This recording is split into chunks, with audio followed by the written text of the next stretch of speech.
Arrête de te mentir. L'ennemi n'est pas à l'extérieur. Il est dans ta tête. Ce sont ces pensées que tu répètes en silence, celles qui te disent que tu ne peux pas, qu'il est déjà trop tard, que ça ne vaut pas la peine d'essayer. Mais tu te trompes. Ce n'est pas la vie qui te punit, c'est ton esprit qui t'a fait son prisonnier. Cette vidéo n'est pas pour celui qui cherche du réconfort, elle est pour celui qui veut se libérer.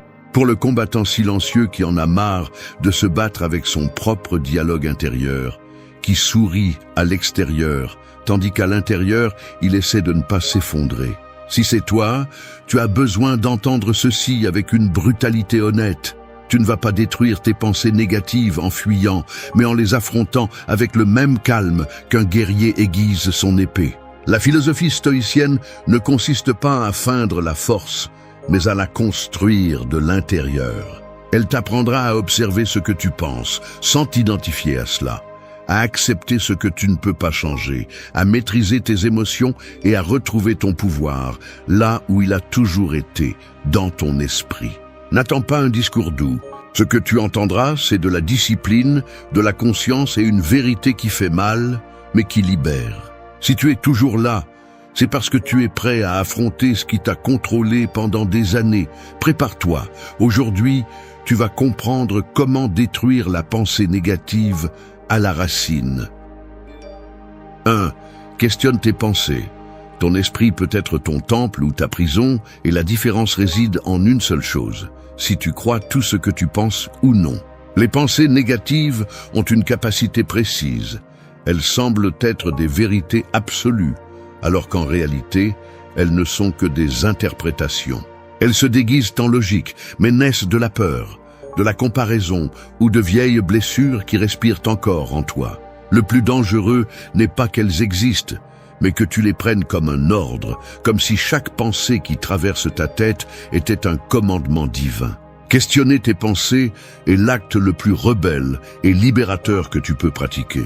Tu n'as pas besoin de te battre avec elles, juste de les observer avec froideur. Quand ton esprit te dit « je ne suis pas assez », ne réponds pas par un « si je le suis ». Réponds-lui avec quelque chose de plus puissant. Pourquoi pensais-je cela? Sur quoi cette idée est-elle basée?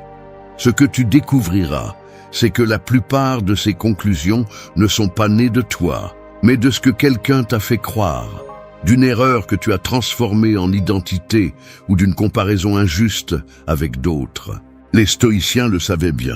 Épictète disait que ce n'est pas ce qui nous arrive qui nous affecte, mais l'opinion que nous avons de ce qui nous arrive.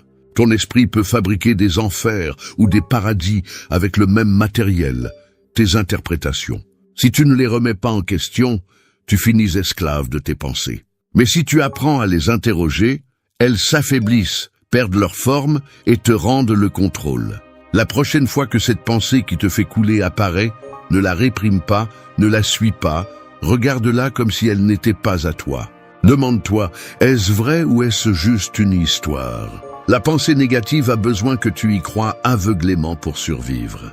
Elle vit de ton attention, se nourrit de ta réaction. Si tu apprends à l'observer sans lui rendre culte, elle meurt de faim. Il ne s'agit pas de te remplir d'affirmations positives, comme si tu étais un robot qui répète des phrases d'encouragement. Il s'agit d'utiliser la raison comme ton épée. La pensée arrive, tu l'observes, tu l'analyses, et si elle n'a pas de fondement, tu la lâches. C'est aussi simple que ça. Pense à ton esprit comme à une pièce pleine de voix. Certaines sont les tiennes, d'autres sont des échos du passé. Le silence n'apparaît pas en éliminant les voix, mais en comprenant lesquelles méritent d'être écoutées. Tu n'as pas besoin d'éteindre complètement le bruit, juste de reconnaître que tu décides du volume de chaque voix. C'est là le véritable pouvoir, ne pas croire automatiquement tout ce que ton esprit te dit. Questionner tes pensées ne te rend pas froid, ça te rend libre. La vie ne cesse pas d'avoir des problèmes, mais elle cesse d'avoir du pouvoir sur toi. Parce que le problème n'est plus la pensée qui apparaît, mais ce que tu en fais. Si tu apprends à t'arrêter une seconde avant de croire ce que ton esprit répète, tu gagnes un espace immense, et c'est dans cet espace que réside la liberté intérieure. Chaque fois que tu doutes, rappelle-toi ceci. L'esprit ne dit pas toujours la vérité, il raconte juste une histoire basée sur tes émotions. Ta tâche n'est pas de le faire taire, mais de le diriger. Sois l'observateur, pas le prisonnier. Et lorsque ton esprit tente de te dominer avec ses vieux arguments, regarde-le calmement et répète pour toi: cette pensée ne me définit pas, elle me visite seulement. C'est l'attitude du combattant silencieux qui cesse d'obéir à la peur et commence à se gouverner avec sagesse. 2. Accepte ce qui a été. Il y a des batailles qui n'existent que dans ta tête parce que tu ne peux pas accepter que le passé ne changera pas. Tu te tourmentes en repassant des scènes, des phrases et des décisions qui ne peuvent plus être corrigées. Tu essaies de refaire mentalement ce qui est déjà fait, comme si tu pouvais remonter le temps en y pensant suffisamment. Mais ce que tu fais, c'est prolonger la souffrance. Je n'accepte pas ce qui s'est passé, parce que tu crois encore que si tu l'analyses un peu plus, ça fera moins mal. La vérité est le contraire. Ça fait mal parce que tu ne l'acceptes pas. Accepter ne signifie pas se rendre. Cela signifie cesser de discuter avec ce qui s'est déjà passé. C'est regarder le passé dans les yeux et dire « oui, cela s'est passé ». Je ne le nie pas, je ne le maquille pas, je ne le répète plus dans mon esprit. La philosophie stoïcienne le rend clair. La douleur ne vient pas des faits, mais de la résistance à ceux-ci. Marc Aurèle l'a écrit avec la sérénité de celui qui a compris la vie. Ce qui arrive est juste, parce que c'est arrivé. Non pas parce que c'est agréable, mais parce que c'est réel. Et la réalité ne négocie pas. Pense à toute l'énergie que tu as perdue en souhaitant que quelque chose ait été différent. Cette énergie aurait pu être utilisée pour construire, mais tu la gaspilles dans une guerre contre des fantômes. Accepter ce qui a été n'est pas oublier. C'est faire la paix avec ton histoire pour pouvoir avancer. Si tu continues à regarder en arrière, tu trébucheras sur le présent. La vie n'attend pas que tu résolves ta nostalgie pour continuer. Accepter, c'est mûrir. C'est comprendre que les choses n'avaient pas besoin d'être différentes pour que tu apprennes d'elles. Chaque erreur, chaque perte, chaque déception faisait partie de ton entraînement émotionnel. Le stoïcien ne cherche pas à se venger du passé, il cherche à le comprendre. Élimine la phrase « cela ne devait pas se passer ainsi » et remplace-la par « cela s'est passé comme il se devait ». Cette simple substitution transforme la blessure en leçon. Peut-être que quelqu'un t'a blessé, peut-être que tu as échoué ou que tu as perdu quelque chose que tu aimais. Il ne s'agit pas de justifier ce qui était injuste, mais d'assumer que le fait de le répéter encore et encore dans ton esprit te lie à la même douleur, encore et encore. Le passé n'a pas besoin de ton approbation, il a besoin de ta libération. Et cette libération commence lorsque tu acceptes que ce qui s'est passé n'a plus de pouvoir sur toi, à moins que tu ne le lui donnes. Imagine-toi au milieu d'une rivière, essayant d'arrêter le courant avec tes mains. C'est ce que tu fais lorsque tu refuses d'accepter. Tu t'épuises, tu te frustres, et tu finis par sentir que la vie t'emporte. Mais si tu lâches prise, si tu laisses l'eau couler, tu découvres que tu peux aussi te déplacer avec elle. Tu ne peux pas contrôler le courant, mais tu peux contrôler ta façon de le naviguer. C'est le principe de l'amor fati, aimer le destin, non pas pour ce qu'il apporte, mais parce qu'il est à toi. Accepter ne supprime pas la douleur, elle la transforme. Il n'élimine pas le passé, il l'intègre. Il ne te retire pas de force, il te la rend. Le calme n'arrive pas quand tout va bien, mais quand tu comprends que tout n'a pas besoin d'aller bien pour être en paix. Si tu apprends à accepter ce qui a été, le passé cesse de te poursuivre et devient un maître silencieux qui te guide sans te dominer. Alors arrête de demander au temps de revenir en arrière. Tu n'as pas besoin d'une histoire différente, tu as besoin d'un regard différent. Chaque cicatrice que tu portes n'est pas une preuve de faiblesse, mais de résistance. Ne fuis pas le passé, embrasse-le fermement et dis-lui « Je te comprends. Merci pour ce que tu m'as appris. Maintenant, je continue. » C'est l'acceptation qui libère et transforme la douleur en sagesse. 3. Fais une pause avant de réagir. L'impulsion est le langage de l'esprit incontrôlé. Réagir sans réfléchir, c'est comme jeter de l'essence sur un feu et ensuite se demander pourquoi tout brûle. La plupart des erreurs que nous commettons ne naissent pas de ce qui se passe, mais de ce que nous faisons quelques secondes plus tard. Ces secondes sont la différence entre le chaos et le calme, entre détruire quelque chose de précieux ou le sauver. C'est pourquoi le véritable pouvoir ne réside pas dans le fait d'avoir toujours la réponse, mais dans le fait de savoir quand se taire et observer. La pause est le refuge du sage. Ce n'est pas une faiblesse, c'est une maîtrise. Quand quelque chose te perturbe, quand quelqu'un te provoque, ton corps réagit avant ton esprit. Le sang bout, le cœur s'accélère, et les mots montent à la bouche comme des flèches prêtes à être tirées. Mais le stoïcien comprend que ce moment est un piège. S'il cède à l'impulsion, il perd le contrôle. S'il respire, il le retrouve. Marc Aurèle disait que la meilleure façon de se venger est de ne pas ressembler à son agresseur. En d'autres termes, ne laisse pas le comportement de l'autre te transformer en ce que tu méprises. Faire une pause, c'est regarder de haut, c'est prendre une distance mentale et se demander « Cela vaut-il mon énergie ?» La plupart du temps, la réponse sera non. Pourtant, tu réagis parce que ton ego exige de se défendre, de prouver, de gagner. Mais gagner n'est pas toujours répondre. Parfois, la victoire réside dans le silence qui déroute celui qui attendait ton chaos. C'est la sagesse stoïcienne en action. Ne pas laisser une émotion momentanée te voler la sérénité que tu as tant travaillé à construire. Chaque fois que tu fais une pause, tu interromps le cycle de la réactivité. Ton esprit s'entraîne à ne pas obéir aux premières impulsions. Et cela, c'est de l'évolution émotionnelle. Tu n'as pas besoin de combattre chaque bataille qui se présente à toi. Certaines se gagnent simplement en refusant de participer. Il n'y a pas de gloire à perdre son calme à chaque provocation. La grandeur réside dans le fait de garder l'esprit ferme alors que le monde crie autour. Pense à cette fois où tu as répondu en pleine colère et que tu as ensuite regretté. Que as-tu gagné ? Seulement plus de fardeau, plus de bruit, plus de culpabilité. Si tu avais attendu un peu plus longtemps, si tu avais respiré avant de parler, tu ne porterais probablement pas ce sentiment aujourd'hui. La pause est cet espace invisible où la raison l'emporte sur l'émotion. C'est le moment où tu peux voir clairement ce qui semblait urgent auparavant. Les stoïciens entraînaient l'esprit précisément pour cela, pour ne pas se laisser emporter par les émotions du moment. Épictète enseignait que ce n'est pas ce qui t'arrive qui te perturbe, mais la façon dont tu l'interprètes. Si tu apprends à faire une pause, tu as suffisamment de temps pour interpréter avec conscience, pas avec impulsion. Chaque pause est un acte de pouvoir, car elle démontre que tu n'es pas esclave de ce que tu ressens, mais maître de ce que tu fais. Dans un monde où tout le monde réagit instantanément, t'arrêter te rend quelqu'un de rare, mais aussi quelqu'un de fort. La plupart se laissent emporter par le courant émotionnel collectif. Toi, en revanche, tu peux rester ferme, serein, imperturbable. Non pas parce que tu ne ressens rien, mais parce que tu décides de ne pas être gouverné par ce que tu ressens. Alors, la prochaine fois que tu sens le feu monter, ne réponds pas. Respire. Attends. Non pas parce que tu es faible, mais parce que tu sais que ton pouvoir réside dans le contrôle, pas dans l'emportement.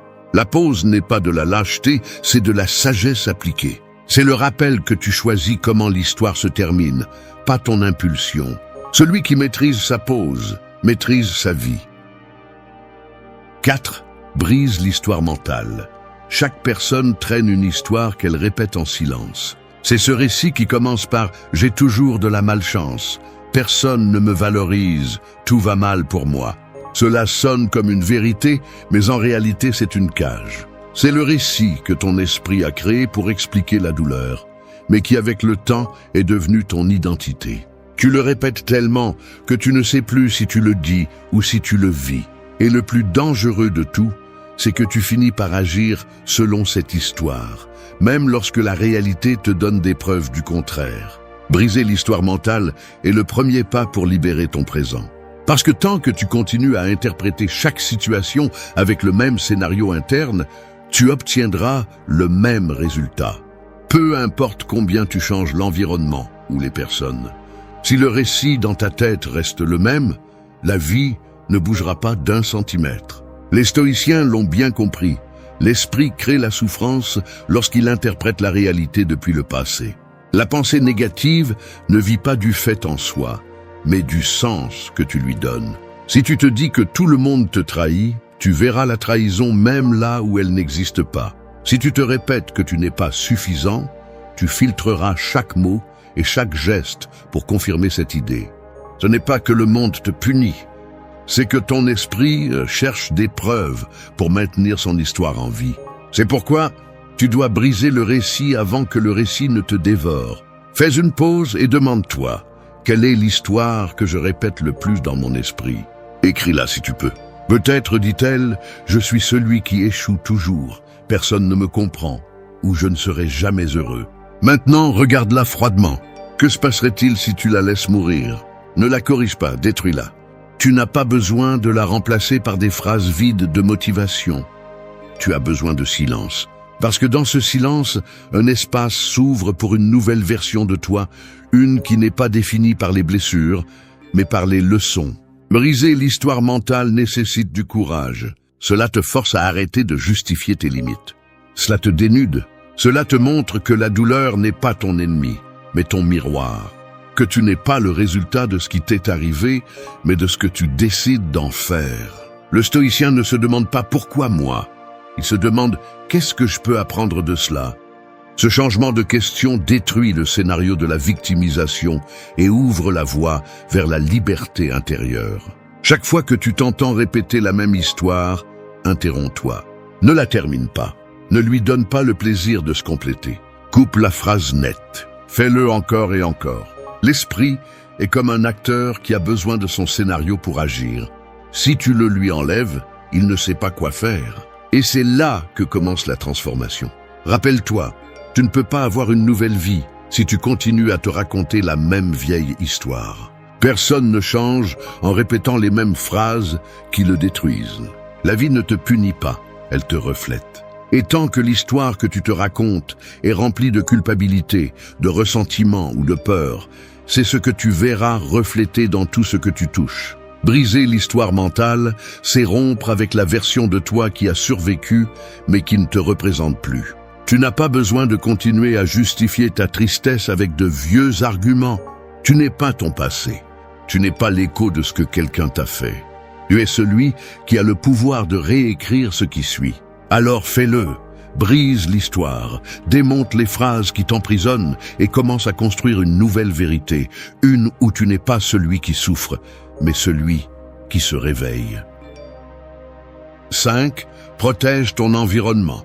Tu ne peux pas guérir si tu continues à vivre dans le même bruit qui te rend malade. L'environnement dans lequel tu évolues façonne ton esprit plus que tu ne l'imagines. Les mots, les attitudes et les énergies des personnes qui t'entourent finissent par s'infiltrer dans ta façon de penser, de parler et de ressentir. Tu n'as pas besoin d'ennemis déclarés, il suffit d'un environnement qui draine ton énergie peu à peu, jusqu'à ce que tu commences à penser que le problème, c'est toi. Mais ce n'est pas ton esprit qui est brisé, c'est l'environnement qui le contamine. Protéger ton environnement n'est pas de l'égoïsme, c'est de la survie mentale. Si quelqu'un te fait te sentir petit chaque fois que tu parles, si ton environnement te force à faire semblant pour t'intégrer, tu vis dans un champ de mine. L'esprit ne peut pas se renforcer si chaque jour il doit se défendre du même poison. Les stoïciens savaient que la vertu se cultive en silence, mais aussi dans l'espace approprié. Tu ne peux pas entraîner le calme si tout ce qui t'entoure est le chaos. Marc Aurèle a écrit « L'âme se teint de la couleur de ses pensées ». Aujourd'hui, nous pourrions ajouter « L'âme se teint aussi de la couleur de son environnement ». Tu absorbes ce que tu regardes, ce que tu écoutes, ce que tu consommes. Si tu es entouré de plaintes, d'envie, de drames ou de médiocrité, cela se filtrera en toi. Non pas parce que tu le veux, mais parce que l'esprit humain est imitateur par nature. C'est pourquoi tu dois apprendre à être sélectif avec ce que tu laisses entrer, non seulement avec ce que tu manges, mais aussi avec ce que tu écoutes et avec qui tu partages ton énergie. L'environnement n'est pas seulement constitué de personnes. Ce sont aussi les lieux où tu passes du temps, les contenus que tu consommes, les pensées que tu renforces par tes actions quotidiennes. Si tu te réveilles entouré de bruit, de distractions et de négativité, ton esprit n'aura pas d'espace pour le calme. Tu as besoin de créer un environnement qui reflète le type de personne que tu veux être. Que ta chambre, tes conversations et tes habitudes soient cohérentes avec ton but. Parfois, le problème n'est pas le manque de discipline, mais l'excès de pollution. Tu essayes de grandir, sur un terrain qui n'a pas d'oxygène. Et il ne s'agit pas de t'isoler du monde, mais de filtrer ce que tu permets d'influencer. Le stoïcien vit dans le monde, mais ne se mêle pas de sa folie. Il participe sans perdre son centre. Il cohabite sans perdre son essence. Tu ne peux pas contrôler tout ce qui se passe, mais tu peux décider de ce que tu laisses entrer dans ton esprit. Protège ton environnement avec la même gravité avec laquelle tu protégerais ta maison d'un incendie. Si quelque chose ne nourrit pas ta croissance, éloigne-le. Si quelqu'un te vole constamment la paix, mets de la distance. Il ne s'agit pas de haïr, mais de prioriser. L'amour de soi se démontre aussi en choisissant des lieux où tu peux respirer. Et si tu ne peux pas changer d'environnement immédiatement, commence par changer ce que tu peux, ton attention. Ne nourris pas les conversations vides, ne participe pas aux guerres émotionnelles, ne répète pas la négativité des autres. Sois le filtre, pas l'éponge. La force stoïcienne n'est pas dans la fuite du chaos, mais dans le maintien d'un esprit propre au milieu de celui-ci. Rappelle-toi, l'environnement peut te façonner ou te détruire selon le pouvoir que tu lui donnes. Alors, demande-toi aujourd'hui avec une brutalité honnête, mon environnement m'élève-t-il ou me tire-t-il vers le bas? Si ça te tire vers le bas, lève-toi. Crée ton propre espace, même s'il commence petit, même si personne ne le comprend. Parce que lorsque tu prends soin de ce qui t'entoure, ce qui est à l'intérieur de toi commence à fleurir. Et un esprit propre n'a pas besoin de bruit pour se sentir vivant, juste de la clarté. 6. Respecte ta fatigue.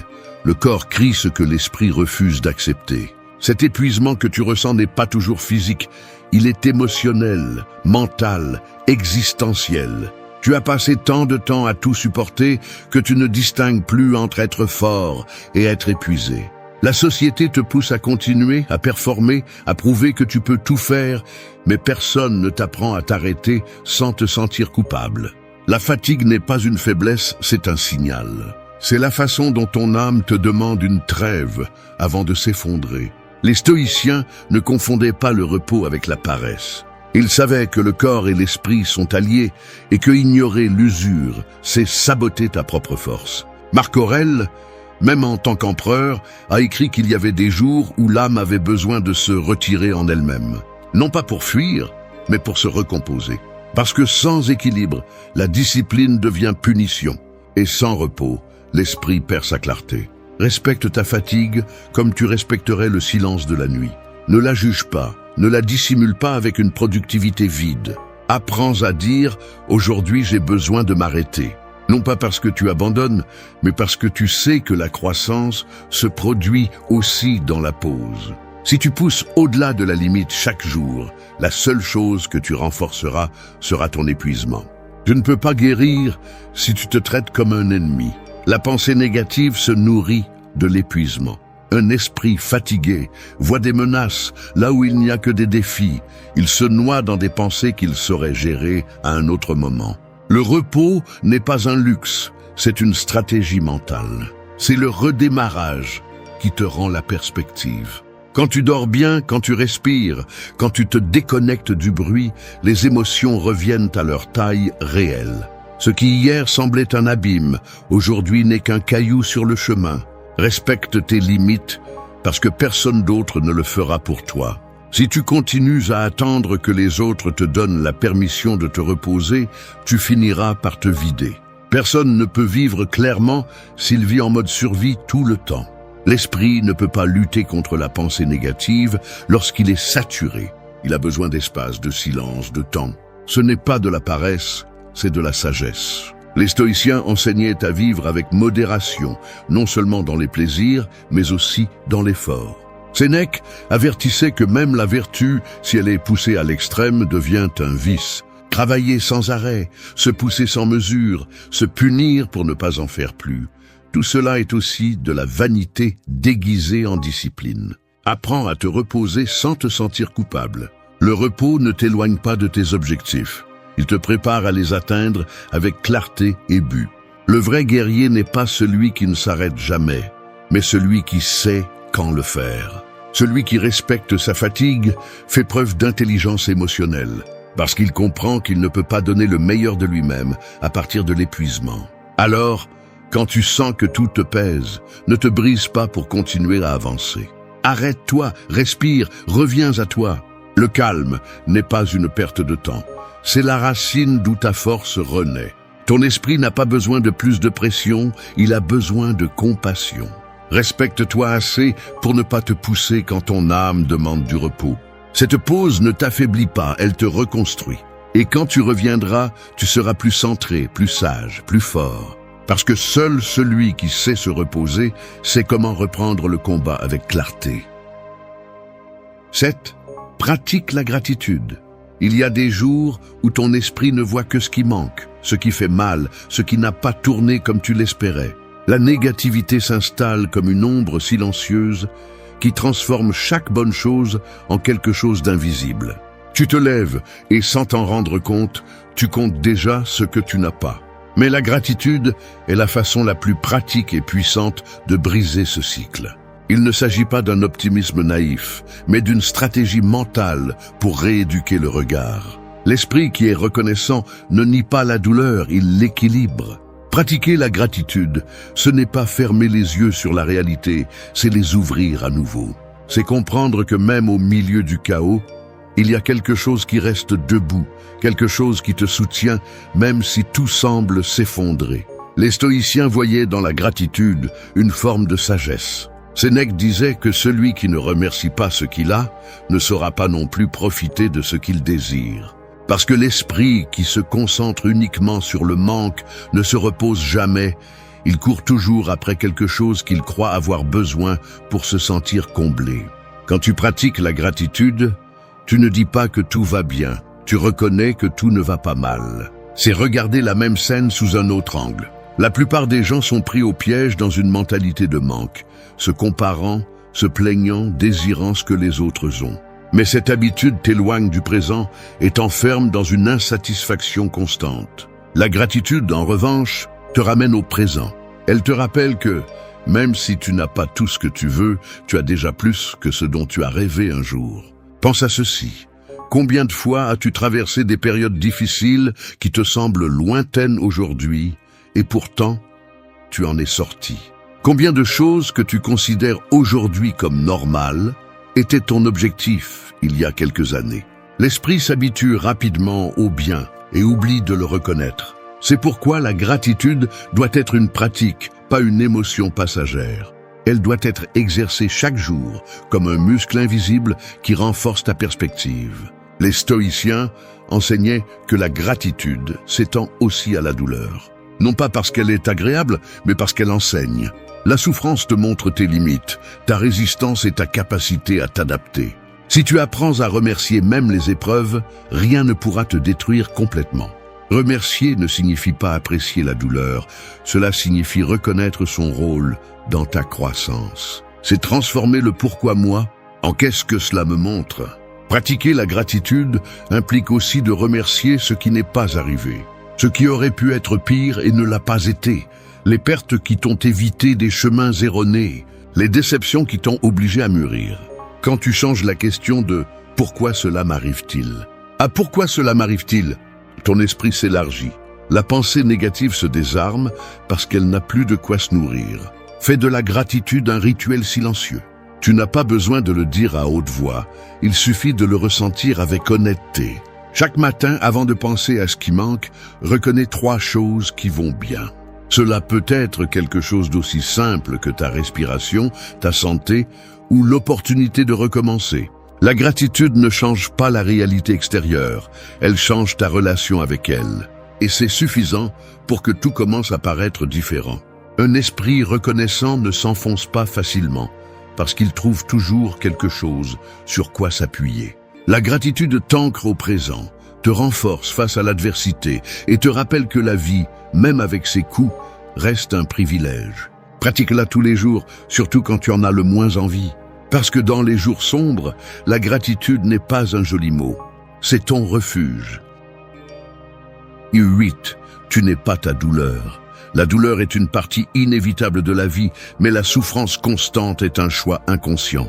Beaucoup se trompent et commencent à se construire une identité à partir de leurs blessures. Ils disent « je suis anxieux, je suis une personne endommagée » je suis quelqu'un qui ne peut pas faire confiance. Et avec chaque phrase, ils élèvent les murs de leur propre prison. Mais la douleur n'est pas toi, c'est juste une expérience que tu traverses. La différence est cruciale. Quand tu oublies cela, tu arrêtes de vivre pour commencer à survivre. L'esprit a une tendance cruelle, transformer le passé en étiquette. Il te fait croire que parce que tu as souffert, tu seras toujours marqué. Mais le stoïcisme enseigne le contraire. Épictète disait que les choses ne t'affectent pas parce qu'elles sont, mais par la façon dont tu les interprètes. Ta douleur ne te définit pas.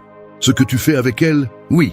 Chaque blessure peut être une excuse pour abandonner ou une raison de grandir. Tu décides quelle histoire raconter. Tu n'es pas ta tristesse, même si parfois il semble qu'elle t'habite. Tu n'es pas tes pensées sombres, même si elles te visitent souvent. Tu n'es pas le rejet, ni l'abandon, ni la peur qui t'a déjà brisé. Tu es la conscience qui observe tout cela sans se perdre dedans. Quand tu comprends cela, la douleur cesse de te gouverner. Tu continues à la ressentir, mais elle ne commande plus tes décisions. C'est la liberté intérieure que recherchaient les stoïciens. Ne pas éliminer l'émotion, mais apprendre à ne pas être emporté par elle. L'erreur la plus courante est de lutter contre la douleur. Tu veux qu'elle disparaisse, tu la rejettes, tu la caches, mais plus tu la réprimes, plus elle prend de la force. La voie sage n'est pas le déni, c'est l'intégration. Accepter la douleur ne signifie pas se rendre à elle, cela signifie reconnaître sa présence sans la laisser te consumer. Comme le feu qui purifie le métal, la douleur peut te forger si tu apprends à la supporter avec patience. La plupart cherchent du réconfort dans la fuite, distraction, excès, bruit, mauvaise personne. Mais chaque tentative de fuite te lie davantage. Le stoïcien affronte la douleur avec sérénité, sans dramatisation ni victimisation. Il sait que tout ce qui semble insupportable a une limite, qu'aucun état émotionnel n'est éternel, et que l'esprit, lorsqu'il se calme, commence à guérir tout seul. Tu n'as pas besoin d'une vie sans douleur pour avoir la paix. Tu as besoin d'un esprit qui ne s'identifie pas à elle. Lorsque la pensée négative apparaît et te dit que tu ne peux plus continuer, regarde-la en face et réponds « Ceci n'est qu'une émotion, ce n'est pas moi ». Cette simple phrase peut tout changer. Elle te rappelle que la douleur est transitoire et que même si tu la ressens intensément, elle ne t'appartient pas. Elle te traverse mais ne te détruit pas. Ce qui te détruit, c'est de croire qu'elle te définit. Imagine tes blessures comme des cicatrices sur la peau. Tu ne les caches pas, mais tu ne les touches pas non plus tous les jours pour qu'elles saignent à nouveau. Tu les acceptes, tu les observes et tu continues à avancer. Il en va de même pour la douleur émotionnelle. Elle doit être comprise, non nourrie. Tu n'as pas besoin de l'éliminer. Tu as besoin de lâcher l'histoire qui la maintient en vie.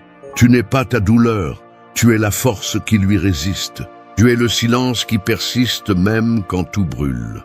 Et quand tu arrives à regarder ta souffrance sans peur, tu découvres quelque chose qui a toujours été là.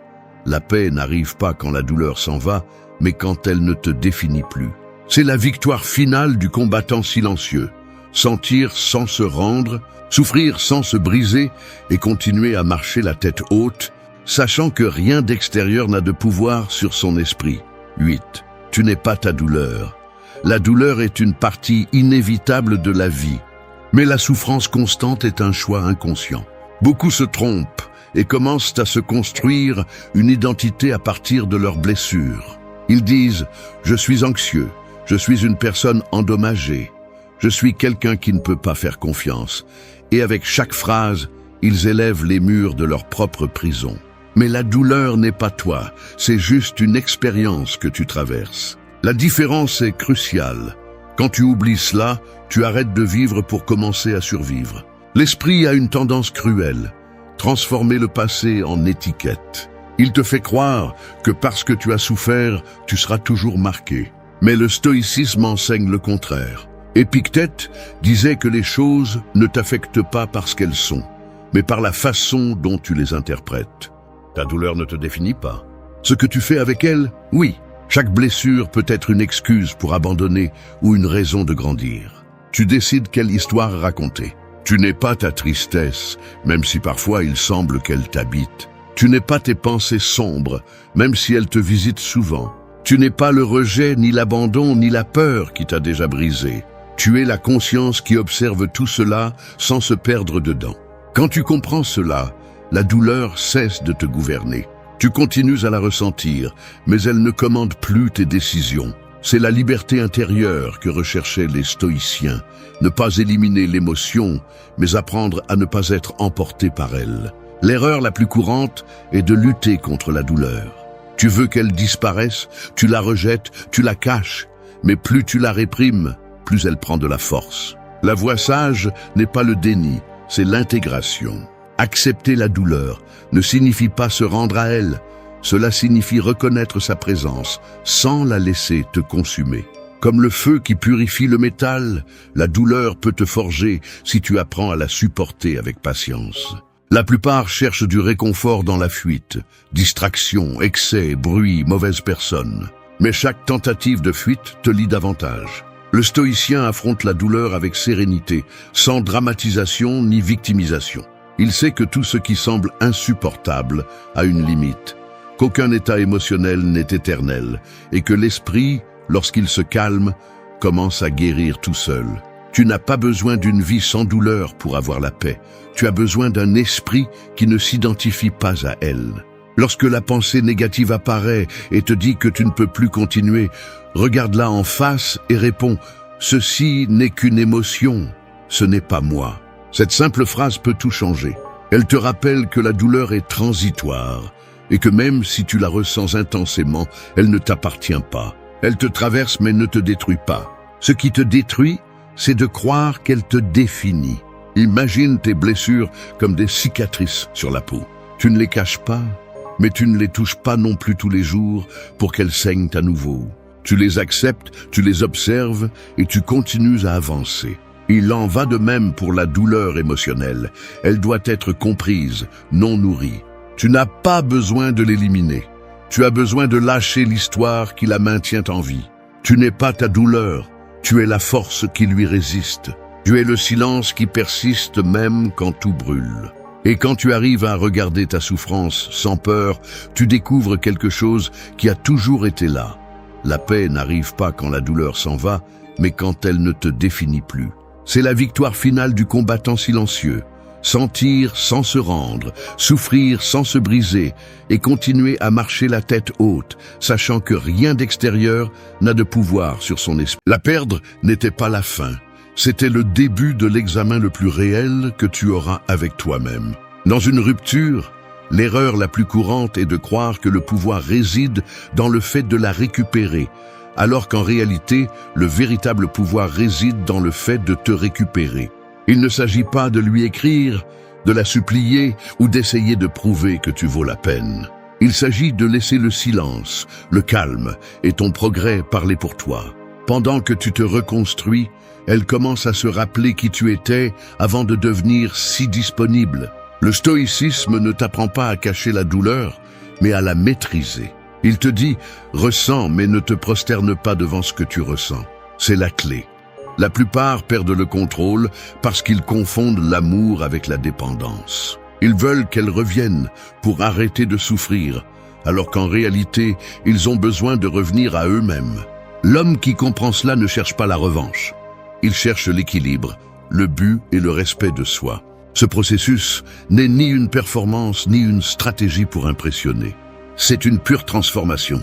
Chaque pas, chaque jour en silence, chaque limite que tu imposes est une déclaration. Je ne m'effondre pas, j'évolue. Et quand cela se produit, elle le perçoit. Non pas par tes mots, mais par ta nouvelle énergie. Parce que rien n'attire plus qu'un homme qui n'a plus besoin d'attirer. Dans les leçons suivantes, tu apprendras comment accepter ce qui s'est passé sans victimisation, comment utiliser le silence comme une arme, comment te reconstruire avec force, comment provoquer sans dire un mot et comment vivre avec un but. Ce ne sont pas des phrases de consolation, ce sont des actes de pouvoir. Parce que le regret ne se provoque pas en suppliant, il se provoque en devenant quelqu'un d'irremplaçable. 1. Accepte et prends le contrôle. Accepter n'est pas se rendre, c'est récupérer le pouvoir que tu as cédé lorsque tu as commencé à résister à l'inévitable. La plupart des gens sombrent après une rupture parce qu'ils luttent contre les faits. Ils revivent des conversations, analysent des messages, imaginent des scénarios alternatifs et pensent que réfléchir à ce qui s'est passé changera quelque chose. Mais cela ne changera rien. Ce qui fait mal n'est pas la perte, mais l'attachement à l'idée que tout aurait dû être différent. Accepter, c'est regarder la réalité sans fioriture, sans excuses et sans peur. Et ce n'est qu'à partir de là que tu peux te relever. Le stoïcisme enseigne que nous ne souffrons pas des événements, mais de l'interprétation que nous en faisons.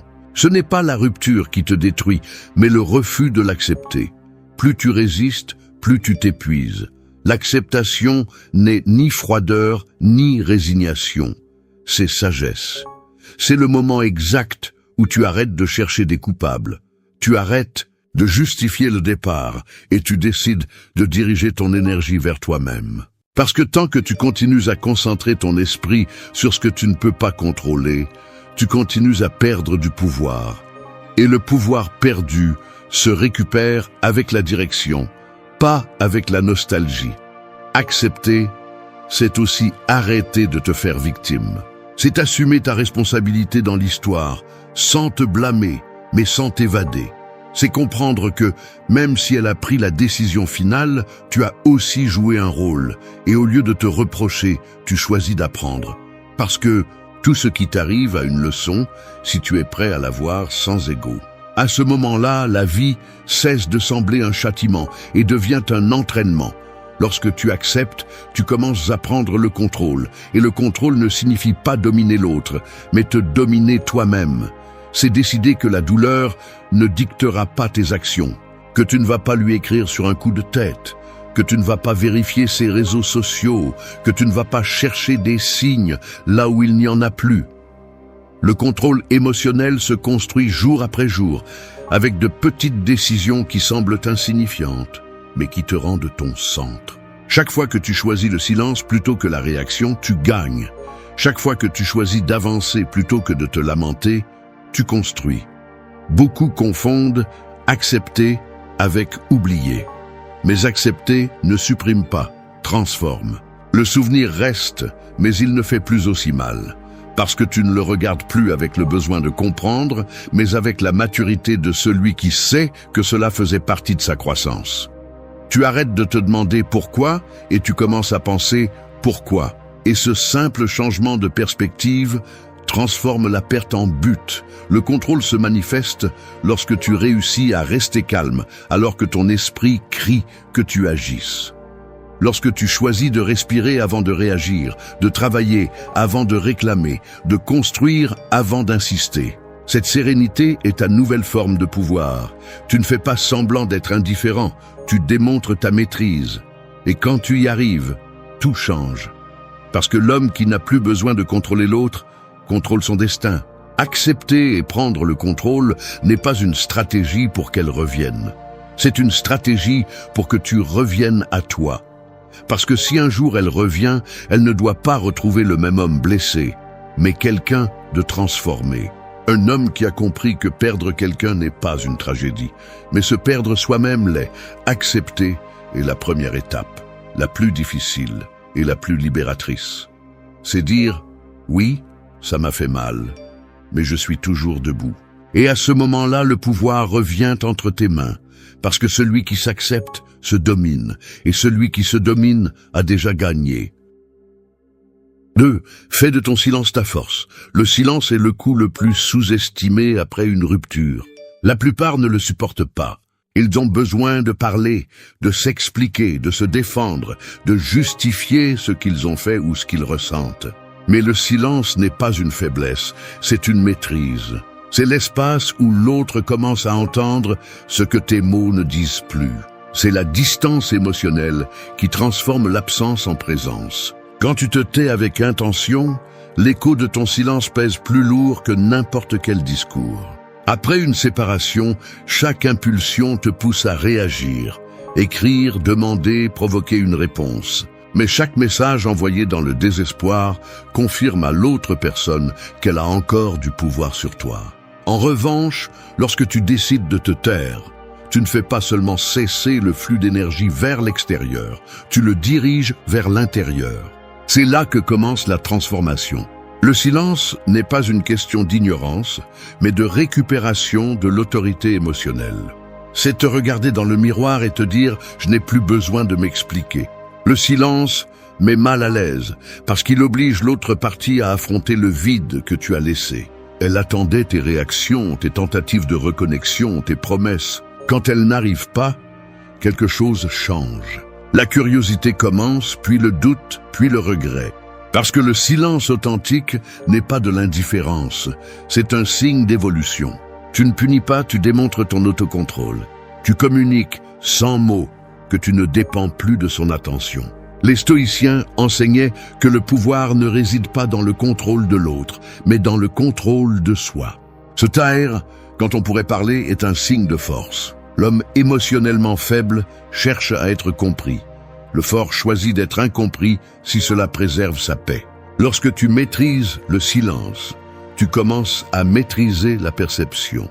Tu laisses le temps et la distance parler pour toi. Ton silence devient un miroir. Il lui reflète ce qu'elle ne s'attendait pas à voir. Son esprit commence à se demander pourquoi tu n'insistes pas, pourquoi tu n'es plus disponible, pourquoi ton énergie a changé. Et là, sans rien faire, la dynamique s'inverse. Celui qui t'évitait auparavant commence à penser à toi, non pas par manipulation mais par contraste. Parce que l'absence contrôlée a un pouvoir magnétique. Mais pour que le silence fonctionne, il doit être accompagné d'action. Tu ne peux pas te taire et rester au même endroit regardant le téléphone. Tu dois bouger, grandir, t'améliorer. Chaque minute que tu ne passes pas à parler d'elle, investis-la en toi. Fais de l'exercice, lis, fixe-toi des objectifs, redéfinis ton but. Le silence est le terrain fertile où naît la nouvelle version de toi. Pendant que tu évolues, elle observe, même si elle ne le dit pas, le changement dans ton énergie. Ce calme qu'elle confondait auparavant avec la froideur se transforme en mystère. Et le mystère attire toujours. Rappelle-toi, le silence ne cherche pas la punition, il cherche le respect. Lorsque tu décides de ne pas répondre, tu ne perds pas du terrain. Tu établis des limites invisibles que seuls les forts peuvent maintenir.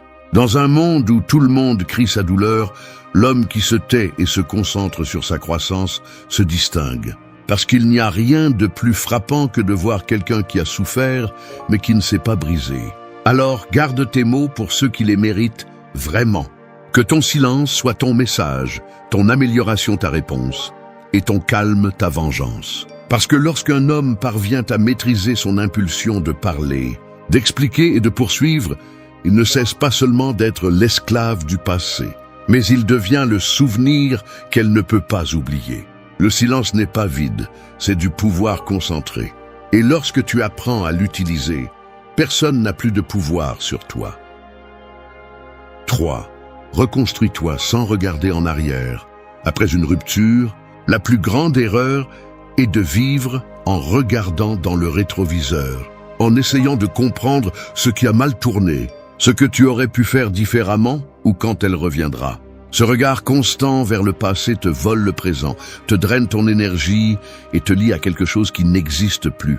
La reconstruction commence quand tu comprends qu'il n'y a plus rien à analyser, que tu n'as plus besoin de réponse, seulement d'action.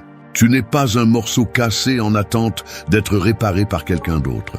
Tu es un projet en construction qui a maintenant l'opportunité de se concevoir à partir de zéro. Laisser derrière soi n'est pas oublier, c'est décider de ne pas y vivre. L'esprit essaiera de te ramener au souvenir. Il te montrera des images, des odeurs, des mots, des moments qui semblaient parfaits. Mais ne te trompe pas, cela n'existe plus. Ce que tu as aujourd'hui est un espace vide que tu peux remplir avec discipline, avec un but, avec une nouvelle version de toi. La reconstruction ne commence pas quand tu arrêtes de ressentir, mais quand tu décides de ressentir sans t'arrêter. Beaucoup d'hommes se perdent en essayant de prouver qu'ils ont déjà surmonté quelqu'un. Ils postent des photos, se vantent de nouvelles compagnies, feignent le bonheur. Ce n'est pas se reconstruire, c'est agir pour provoquer une réaction. Se reconstruire vraiment, c'est le faire en silence, sans témoin, sans besoin d'approbation. C'est quand la motivation ne vient plus du « je veux qu'elle voie ce qu'elle a perdu », mais du « je veux voir de quoi je suis capable ». Le stoïcisme enseigne que l'homme sage n'attend pas que le monde change pour améliorer sa vie. Il change lui-même et le monde s'ajuste. Ta reconstruction doit être ainsi. N'attends pas qu'elle te manque pour commencer à grandir. Commence maintenant, même si ça fait mal, même si tu penses encore à elle, même si rien n'a de sens. Chaque petite action, se lever tôt, lire, faire de l'exercice, apprendre quelque chose de nouveau, est une déclaration de pouvoir. Tu dis sans mots, je ne vis plus dans ce qui a été, je vis dans ce qui sera. Se reconstruire implique aussi de nettoyer ton environnement. Enlève de ta vie ce qui te connecte au passé, messages, photos, objets. Non pas parce que tu veux effacer l'histoire, mais parce que tu ne veux pas continuer à la revivre. Chaque fois que tu gardes un souvenir, tu renforces un lien invisible avec quelque chose qui est déjà mort. Coupe ce fil. Fais de la place pour le nouveau. Et ne le fais pas par fierté, fais-le par respect pour ton avenir. Le processus ne sera pas linéaire. Il y aura des jours où tu te sentiras invincible et d'autres où tu voudras revenir en arrière. Dans ces moments, rappelle-toi, ce qui t'a fait mal était nécessaire. La douleur était le maître qui est venu te montrer que tu avais cessé de te valoriser, que tu investissais en quelqu'un qui ne voyait pas ta valeur parce que tu l'avais oublié toi-même. Maintenant tu comprends, et cette compréhension est déjà une croissance. Se reconstruire sans regarder en arrière est l'acte le plus silencieux et puissant qui existe. Tu n'as pas besoin de l'annoncer, tu n'as pas besoin de le prouver. Tu le fais simplement. Et pendant que tu avances, elle reste là à regarder, se demandant comment il est possible que tu te sois relevé sans son aide. Comment tu as pu fleurir après qu'elle soit partie. C'est le regret qui vaut la peine d'être provoqué. Celui qui naît en te voyant devenir quelqu'un qui ne cherche pas la vengeance, mais l'évolution. Alors enterre le passé avec dignité, pas avec rancœur. Que ton regard ne reste pas sur ce que tu as perdu, mais sur ce que tu es en train de construire. Parce que ce que tu es en train de former maintenant, pierre par pierre, s'appelle le respect de soi. Et quand un homme se reconstruit fermement, sans regarder en arrière, le monde et elle n'ont pas d'autre choix que de l'admirer. 4. Provoque sans rien dire. L'erreur la plus courante après une rupture est d'essayer de prouver sa valeur avec des mots. Croire que si tu expliques, si tu racontes ton changement, si tu montres ton évolution, elle le comprendra. Mais ce qui impacte vraiment ne se dit pas, il se perçoit. La provocation la plus puissante ne vient pas de parler, mais de se taire et d'agir. Provoquer sans rien dire est un art que seuls les hommes qui ont appris à contrôler leur énergie, leur présence et leur mystère maîtrisent. Quand quelqu'un s'éloigne, la dernière chose qu'il attend est de te voir calme. Il s'attend à du drame, du besoin, des démonstrations, des impulsions. Mais quand à la place de cela, il trouve de la sérénité, de l'ordre et du but, quelque chose en elle se déstabilise. Elle ne comprend pas comment tu continues sans sa validation. Et c'est là que commence l'effet psychologique le plus puissant, la curiosité. Parce que le silence crée un vide, et le vide génère des questions. Et celui qui pose des questions commence à manquer. Provoquer sans rien dire, c'est construire une version de toi qui devient impossible à ignorer. Pas avec de fausses poses ou des apparences superficielles, mais avec des résultats. Change ta routine, améliore ton corps, élargis ton esprit, ordonne ton environnement. Non pas parce que tu veux prouver quelque chose, mais parce que tu n'es plus disposé à être la même version qui a perdu le contrôle. Chaque amélioration que tu fais en silence est une façon de communiquer. Tu ne me définis plus. Le stoïcisme enseigne que le sage agit avec un but, pas pour l'approbation. C'est pourquoi, lorsque tu transformes ton énergie en action et non en réaction, tu projettes du pouvoir. Ton calme commence à avoir plus d'impact que n'importe quel discours. Ton absence devient une présence silencieuse qui pèse. Elle commence à remarquer ton évolution sans que tu aies à dire un seul mot. C'est quelque chose que l'on ressent. Parce que le changement authentique a un langage qui n'a pas besoin d'explication. Ne sous-estime pas le pouvoir de ta nouvelle énergie. Ta façon de regarder, de marcher, de répondre, d'être, tout communique. Quand une femme te perçoit en contrôle, Quand elle voit que tu n'es plus disponible pour les jeux émotionnels, elle commence à faire face aux conséquences de ses décisions. Non pas parce que tu l'attaques, mais parce que tu es maintenant un miroir. Tu reflètes la différence entre celui qui reste ancré dans le passé et celui qui a appris à avancer. Provoquer sans rien dire signifie aussi ne pas réagir aux tentatives de manipulation émotionnelle. Elle peut t'écrire juste pour savoir comment tu vas ou pour mesurer si tu es toujours disponible. Ne tombe pas, tu n'es pas obligé de répondre. Ton indifférence respectueuse vaut plus que n'importe quelle réponse impulsive. Chaque fois que tu choisis de ne pas mordre à l'hameçon, tu renforces ton pouvoir intérieur. Souviens-toi, celui qui parle le moins contrôle le plus le cadre émotionnel. Dans ce processus, ton objectif n'est pas de prouver que tu vas bien, c'est de l'être, parce que quand tu l'es vraiment, tout en toi le reflète. La sécurité ne se feint pas, elle se construit. Et quand elle vient de l'intérieur, elle devient du magnétisme. Elle le remarquera, même si elle ne l'admet pas. Elle sentira qu'elle a perdu quelque chose de précieux, non pas parce que tu le dis, mais parce que maintenant, ta présence a une autre fréquence. Alors laisse ta vie parler pour toi. Que tes réalisations soient tes mots et ton calme, ta déclaration. Ne cherche pas à provoquer l'attention, provoque l'admiration. Et fais-le sans effort, car le véritable attrait réside dans l'indépendance. Quand un homme cesse d'expliquer sa valeur et l'incarne simplement, il ne poursuit plus, il attire. Et c'est la provocation la plus élégante et puissante qui existe. Celle de celui qui n'a plus besoin d'être vu pour briller. 5. Réponds calmement. L'homme fort n'est pas celui qui crie le plus fort, mais celui qui ne se laisse pas emporter par le bruit. Après une rupture, ta puissance ne se mesure pas à ce que tu dis, mais à la façon dont tu réagis quand elle essaie de toucher tes émotions. Et crois-moi, ce moment viendra. Elle te testera.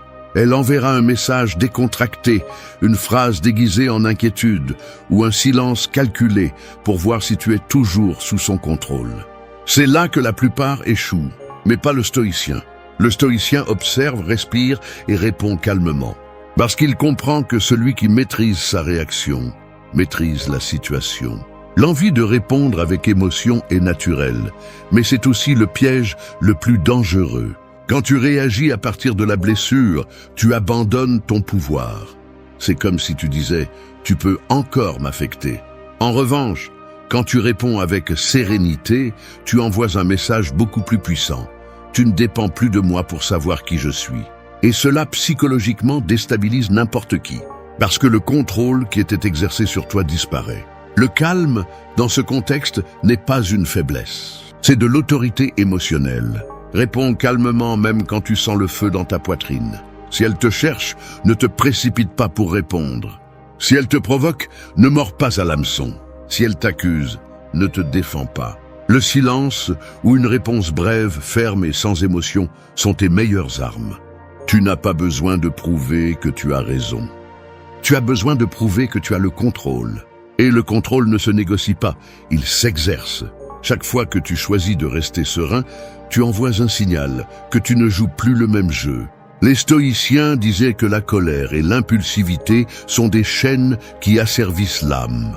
Un homme qui perd son calme devient prévisible, manipulable, faible. Mais celui qui le conserve devient imprévisible, mystérieux, inébranlable. Le calme est une forme d'intimidation silencieuse. Tu n'as pas besoin de hausser la voix, ni de claquer les portes avec fureur. Il suffit de garder ton centre intact pendant que tout autour de toi essaie de te pousser vers le chaos. Quand tu apprends à répondre calmement, le pouvoir change de main. Elle remarquera la différence. Elle attendra tes anciennes réactions, les appels, les reproches, les explications. Mais à la place, elle trouvera l'équilibre. Elle trouvera un homme qui ne cherche plus à convaincre, mais à comprendre. Et cela déconcerte, parce que l'être humain craint de perdre le contrôle sur ce qu'il croyait connaître. Quand ta réponse ne correspond pas à son attente, elle commence à remettre en question sa perception. Et là, sans effort, tu sèmes le doute, le respect et l'attraction. Ne confonds pas le calme avec l'indifférence. Il ne s'agit pas de faire semblant de ne rien ressentir, mais de ne pas laisser ce que tu ressens te gouverner. Le calme est la manifestation la plus pure de la force intérieure. C'est regarder le conflit dans les yeux et décider de ne pas bouger. C'est être feu à l'intérieur et glace à l'extérieur. C'est apprendre que tout ne mérite pas une réponse immédiate et que parfois, le silence en dit plus que 1000 explications. Si tu réussis à rester calme quand tout en toi veut exploser, tu auras remporté la bataille la plus importante, celle de toi contre toi-même. C'est le véritable test de maturité émotionnelle.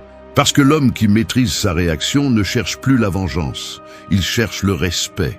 Et le respect, une fois acquis, ne se perd jamais. Alors la prochaine fois que le passé frappe à ta porte, n'ouvre pas avec émotion, ouvre avec sérénité. Parce que celui qui répond avec calme montre qu'il n'est plus à la hauteur du conflit, mais au-dessus de lui. 6. Reviens un mystère. Rien n'attire plus que l'inconnu. Ce qui est déjà compris cesse d'être intéressant, et ce qui devient prévisible perd de sa valeur. Pendant la relation, tu as probablement donné trop. Tes émotions, tes plans, tes pensées, tout était sur la table. Elle savait quand tu étais heureux, quand tu étais mal, quand tu allais écrire.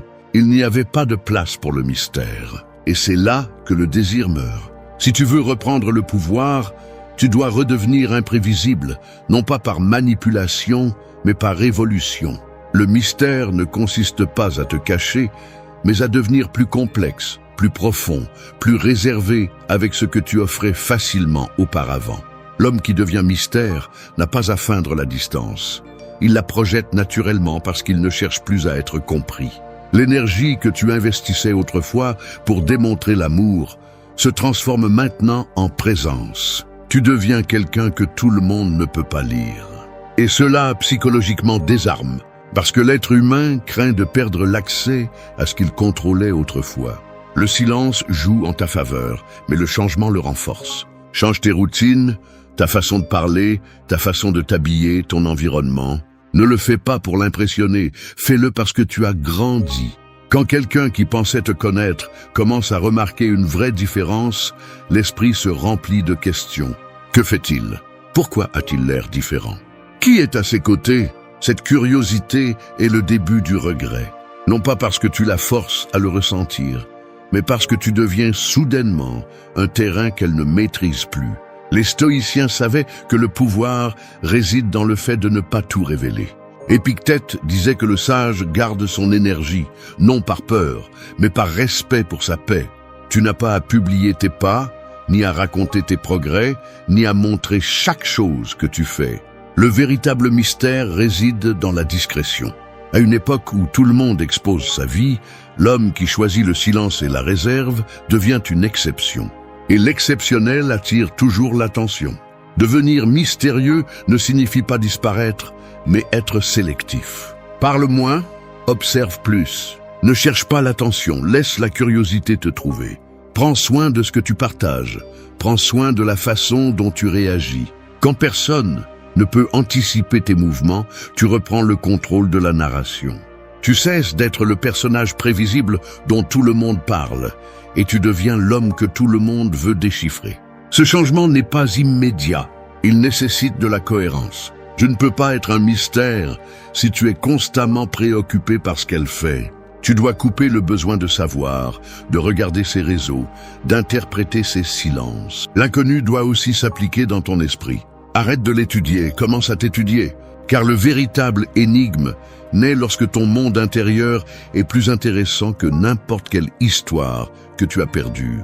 Et quand tu y arriveras, quand elle remarquera qu'elle ne peut plus te lire, que tu ne réagis plus de la même manière, que tu ne vis plus en orbite autour de son attention, quelque chose en elle changera. Elle sentira qu'elle t'a vraiment perdu.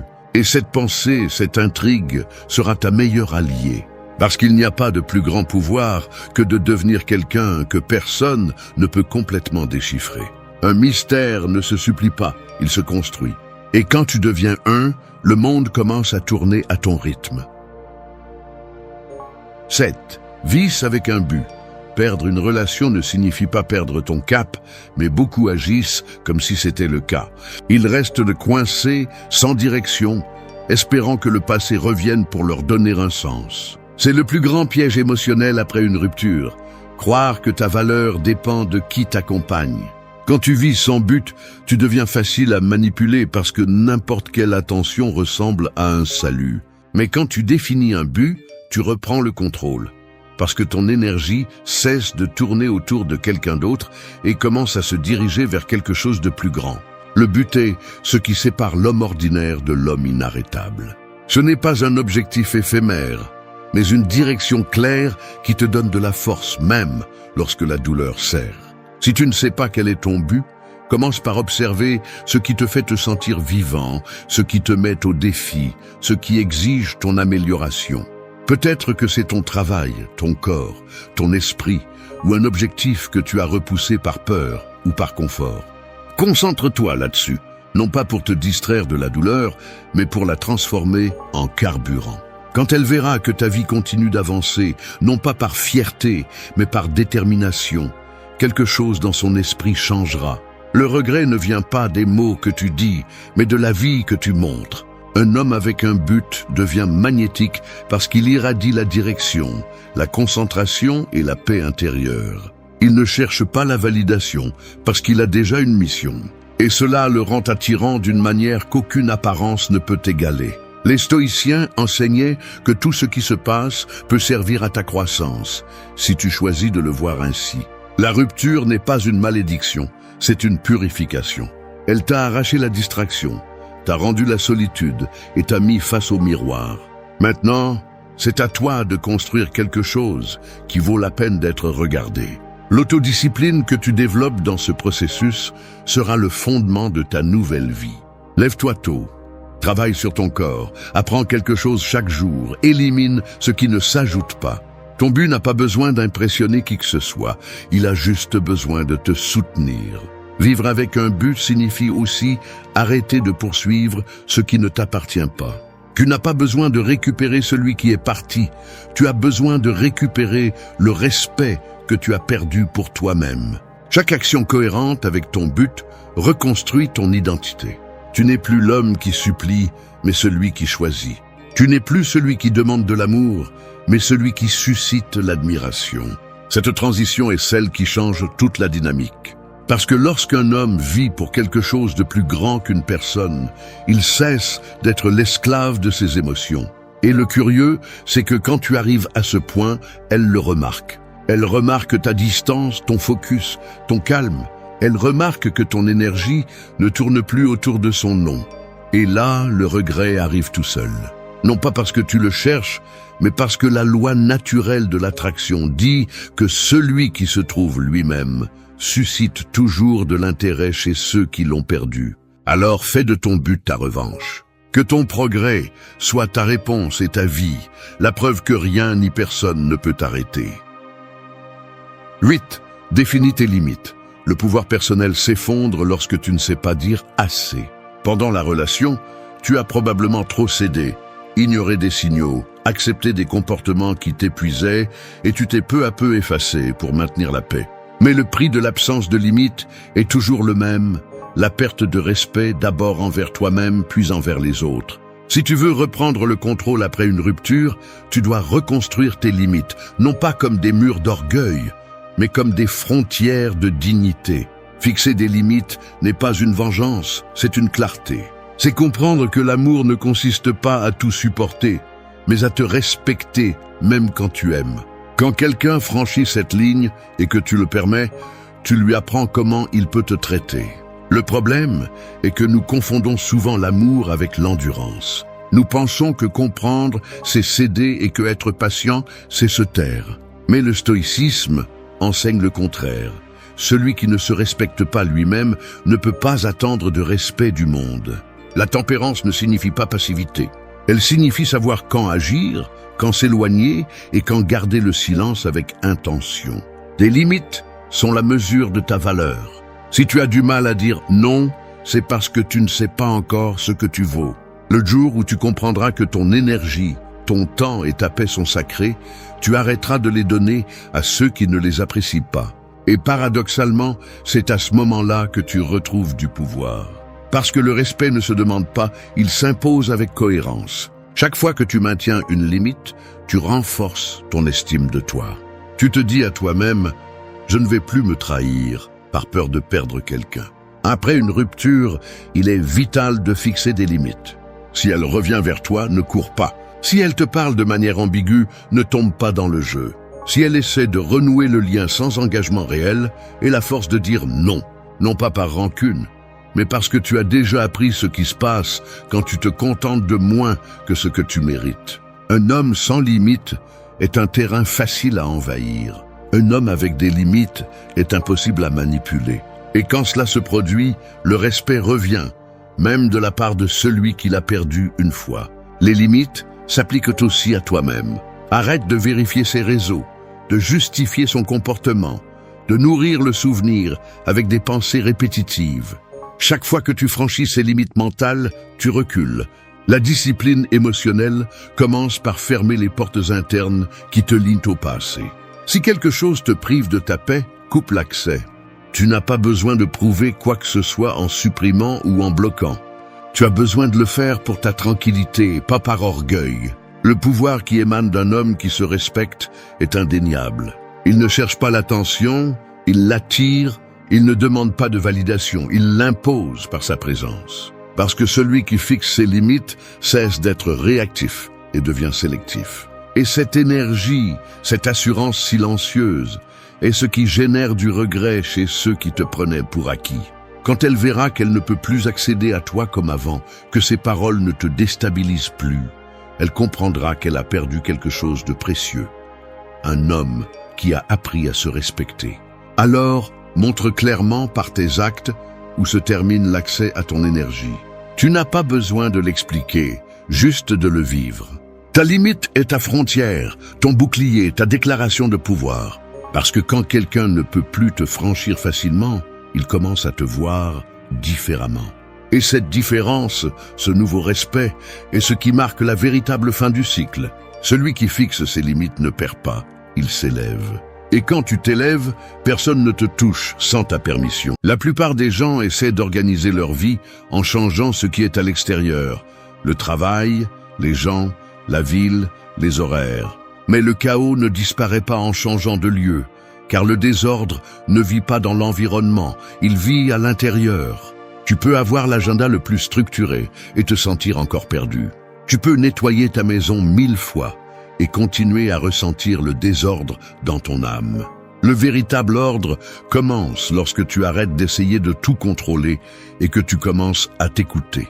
Quand tu comprends que tu n'as pas besoin que tout soit parfait pour être en paix, mais que tu as besoin d'être en paix pour que tout commence à s'organiser. Ce processus n'est ni joli ni rapide. C'est une reconstruction silencieuse qui exige de te confronter à toi-même, à ce que tu as remis à plus tard, à ce que tu prétends ne pas voir. Et c'est là que la plupart abandonnent. Parce que mettre de l'ordre dans sa vie n'est pas une question d'esthétique mais de caractère. Cela implique de te dire la vérité même si ça fait mal. Cela implique de lâcher des personnes, des habitudes, des pensées et des excuses qui soutiennent ton désordre. Il n'y a pas moyen d'avoir de la clarté si ton esprit est saturé. Il n'y a pas de calme si ton corps est épuisé. Il n'y a pas de cohérence si tes émotions dominent plus que ta raison. L'ordre intérieur n'est pas atteint lorsque tout s'emboîte, mais lorsque tu apprends à te soutenir, même lorsque rien ne le fait. Cette vidéo ne cherche pas à te dire ce que tu sais déjà, mais à te rappeler ce que tu as oublié, que le pouvoir de mettre ta vie en équilibre commence par toi, pas à l'extérieur, pas demain, ici et maintenant. Parce que celui qui parvient à se maîtriser n'a plus besoin de contrôler quoi que ce soit d'autre.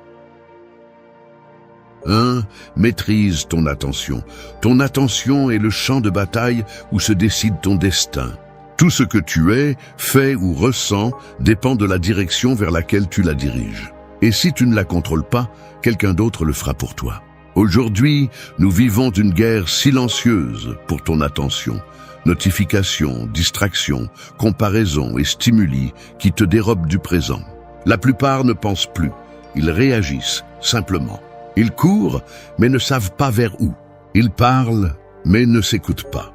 Ils veulent tout, mais ne se concentrent sur rien. Et c'est là le véritable chaos. non pas dans le monde, mais dans l'esprit dispersé qui tente de tout englober sans rien comprendre. Maîtriser ton attention ne signifie pas vivre isolé, mais apprendre à choisir à quoi tu donnes de l'énergie et à quoi tu n'en donnes pas. Car chaque pensée que tu nourris devient une graine qui grandira en toi. Veux-tu vraiment que ton esprit soit un jardin plein de bruit, de culpabilité et d'anxiété? L'attention est le filtre qui décide de ce qui reste en toi. C'est pourquoi tu dois la former comme un muscle. Éteins le bruit extérieur. Observe tes pensées sans te laisser emporter par elles. Et chaque fois que tu te surprends à être distrait, reviens au présent. Reviens à toi. Le stoïcisme enseigne que rien d'extérieur ne peut te dominer si tu apprends à maîtriser ton esprit. Marc Aurèle le savait lorsqu'il écrivait que « la vie est ce que pensent tes pensées ». Cette phrase résume une vérité brutale.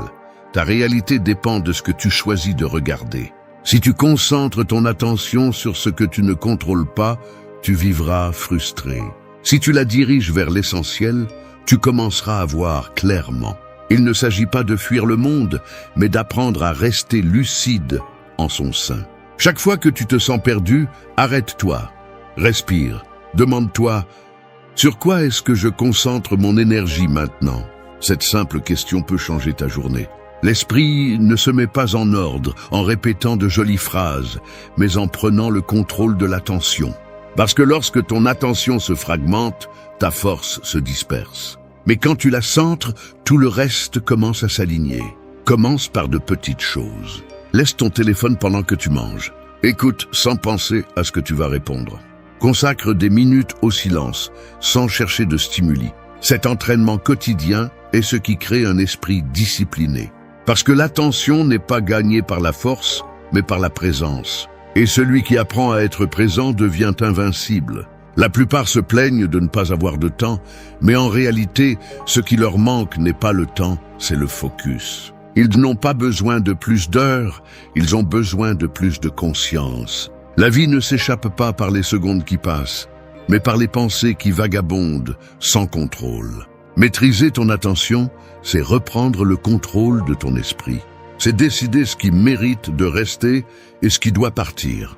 Quand ton attention est ferme, ton intérieur s'ordonne. Et quand ton intérieur s'ordonne, tout le reste commence à se mettre en place. C'est là le véritable pouvoir. Non pas celui de contrôler ce qui t'entoure, mais celui de contrôler ce à quoi tu décides de penser. Parce que celui qui maîtrise son attention, maîtrise son monde. 2. Honore ton corps. Ton corps n'est pas un accessoire, c'est le temple où réside ton esprit, tes émotions et ton but. Pourtant, la plupart des gens le traitent comme un instrument jetable. Ils le surchargent, le poussent, l'ignorent. Et ensuite, ils se demandent pourquoi ils se sentent constamment fatigués, sans énergie, sans clarté. Tu ne peux pas construire une vie ordonnée si la base qui la soutient est affaiblie. Tu ne peux pas aspirer à la tranquillité lorsque tu dors peu, que tu manges mal ou que tu pousses ton corps à ses limites tous les jours. Le corps est le reflet silencieux du respect que tu as pour toi-même. Et quand tu l'honores, tout en toi commence à s'aligner. Il ne s'agit pas d'avoir le corps parfait, mais d'avoir un corps présent. Un corps que tu écoutes, que tu prends soin et que tu comprends. Chaque douleur physique est un message que tu as ignoré. Chaque tension musculaire est une émotion non traitée. Chaque fatigue constante est un signe que tu demandes plus que tu ne donnes. Et pourtant, nous continuons à anesthésier le corps avec un excès de travail, d'écran et de distraction, comme s'il était immortel. Mais le corps se souvient de ce que l'esprit oublie. L'honorer signifie lui rendre la connexion que tu as perdue avec l'essentiel. Sortir marcher sans écouteurs. Dormir suffisamment sans se sentir coupable. Manger sans punition ni excès. Respirer profondément et être reconnaissant d'être en vie. Cela semble simple, mais c'est ce que le stoïcisme appelait vivre selon la nature. Ne pas lutter contre le rythme de la vie, mais se synchroniser avec lui. La sagesse ne se trouve pas seulement dans les livres, mais dans ta respiration, ton pouls, ta capacité à être ici. Le corps est aussi ton thermomètre émotionnel. Quand tu es anxieux, tu respires vite. Quand tu as peur, il se tend. Quand tu nies ce que tu ressens, il tombe malade. Tu ne peux pas séparer l'esprit et le corps car ils sont un seul système.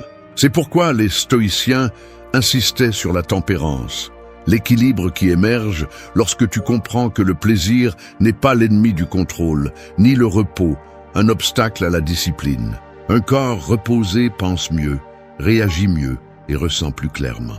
Chaque décision que tu prends se reflète dans ton corps. La paresse se voit, l'excès se voit, le manque d'auto-soin se voit aussi. Mais quand tu commences à traiter ton corps comme un allié, pas comme un outil, quelque chose change. Ton énergie devient stable, tes pensées plus claires et ton humeur plus forte. Tu n'as pas besoin d'une routine parfaite, juste de la cohérence. Dormir tôt, manger avec intention, bouger tous les jours, libérer le stress accumulé. Ces actes, bien qu'ils semblent petits, sont des déclarations de respect envers toi-même. Marc Aurèle a écrit « L'esprit a besoin du corps autant que le corps a besoin de l'esprit. Ils se soutiennent mutuellement, et si l'un tombe, l'autre le suit. » C'est pourquoi, si tu veux de la clarté mentale, commence par prendre soin de l'endroit où réside ton esprit. Et il ne s'agit pas de vanité, mais de responsabilité. Chaque jour où tu prends soin de ton corps, tu renforces un message. Mon bien-être est une priorité. Cette simple pensée t'ordonne de l'intérieur. Imagine ton corps comme une boussole. Si tu l'écoutes, il te dira quand t'arrêter, quand avancer, quand te reposer. Mais si tu l'ignores, tu te perdras dans la fatigue et le désordre. Il n'y a pas de croissance possible dans un corps épuisé. L'équilibre n'est pas atteint en niant tes limites, mais en les respectant. Et ce respect, jour après jour, est ce qui construit une forteresse silencieuse. Honorer ton corps n'est pas un acte physique, c'est un acte spirituel. C'est te rappeler que la discipline n'est pas une punition, mais un amour pour toi-même. 3. Réponds avec calme. Le véritable contrôle ne se démontre pas en parlant plus fort, mais en gardant son calme lorsque tout le monde perd le sien. Dans un monde où les gens réagissent impulsivement, répondre avec sérénité est devenu un acte de pouvoir. La plupart n'écoutent pas pour comprendre, ils écoutent pour répondre. Ils ne pensent pas, ils réagissent simplement. Ils se laissent emporter par la colère, l'orgueil ou le besoin d'avoir raison. Mais celui qui maîtrise sa réaction, maîtrise le cours de sa vie. Répondre avec calme n'est pas une faiblesse. C'est la force à l'état pur. Il faut plus de force pour contenir un mot blessant que pour le lancer. Il faut plus de sagesse pour se taire à temps que pour laisser l'ego vous faire parler trop. Le calme ne s'hérite pas, il se travaille. Et il se travaille au quotidien. Quand quelqu'un vous provoque, quand les choses ne se passent pas comme vous l'espériez, quand vous ressentez la pression d'exploser, mais que vous choisissez de respirer au lieu de réagir. Là, dans ces secondes de lucidité, se trouve la différence entre détruire et construire. Les stoïciens le savaient bien. Épictète disait « Ce n'est pas ce qui nous arrive qui nous perturbe, mais ce que nous pensons de ce qui nous arrive. » Et c'est là la racine de tout. Vous ne contrôlez pas les actes des autres, mais vous contrôlez l'interprétation que vous en faites. Si vous permettez à chaque mot étranger de voler votre paix, vous donnez le pouvoir le plus précieux que vous avez, votre équilibre intérieur. Ce n'est pas le monde qui vous perturbe, ce sont vos jugements. Changez votre perception et votre réaction changera. Quand vous réagissez sans réfléchir, vous donnez le contrôle. Vous devenez esclave de vos émotions. Mais quand vous répondez avec calme, vous envoyez un message à votre esprit. Je décide. C'est l'essence de l'ordre intérieur. Ce n'est pas vivre sans émotion, mais apprendre à les diriger. La colère, la peur, la frustration, toutes peuvent être utiles si vous les utilisez avec sagesse. Le problème n'est pas de ressentir, le problème est de se perdre dans ce que l'on ressent. Le calme n'arrive pas par magie, il arrive par la pratique. Commencez par observer votre corps lorsque quelque chose vous dérange. Le pouls s'accélère, les muscles se tendent, la respiration s'agite. C'est votre avertissement. Là, vous devez vous arrêter, inhaler et vous rappeler que le silence peut être une réponse plus puissante que n'importe quel argument. Vous n'avez rien à prouver. La paix intérieure se fait sentir sans mots. Répondez avec calme même lorsque vous avez raison, car la raison sans sérénité perd de sa valeur. Et souvenez-vous de ceci, Les personnes qui cherchent à vous provoquer ne veulent pas votre vérité, elles veulent votre réaction. Ne leur donnez pas ce pouvoir. Votre silence dérange plus que votre colère. Votre composture déroute plus que votre cri. Et lorsque vous apprenez à garder votre calme au milieu du chaos, vous devenez quelqu'un d'impossible à manipuler. La prochaine fois que la vie vous mettra à l'épreuve, ne cherchez pas à gagner la discussion. Cherchez à gagner votre équilibre. Ne laissez pas une émotion momentanée ruiner votre journée, votre dignité ou votre but. Gardez votre calme même lorsque l'environnement est une tempête. Car celui qui peut rester debout dans le chaos a appris l'art de se maîtriser. Le calme n'est pas l'absence de feu, c'est savoir le contenir sans se brûler. C'est regarder la provocation en face et choisir de ne pas se perdre dedans. C'est comprendre que chaque réaction est une décision qui définit qui vous êtes. Et si vous parvenez à répondre avec calme, votre vie entière commencera à s'organiser de l'intérieur. Car celui qui a le contrôle sur sa réaction a déjà gagné la bataille la plus importante, celle de lui-même. 4. Commence aujourd'hui. Le moment parfait n'existe pas, et celui qui continue à l'attendre a déjà perdu trop de temps. La plupart des gens vivent en planifiant, en rêvant ou en promettant, mais peu agissent. Ils veulent avoir la clarté avant de bouger, mais la clarté n'arrive pas sans mouvement. Ils veulent ressentir de la motivation, mais la motivation naît de l'impulsion initiale, elle ne la précède pas. La vérité est simple.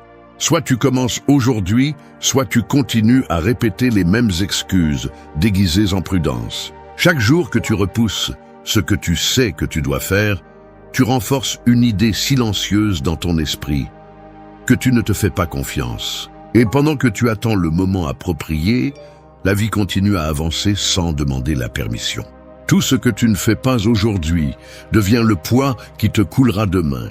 Les personnes qui réussissent à mettre de l'ordre dans leur vie ne sont pas celles qui ont tout planifié.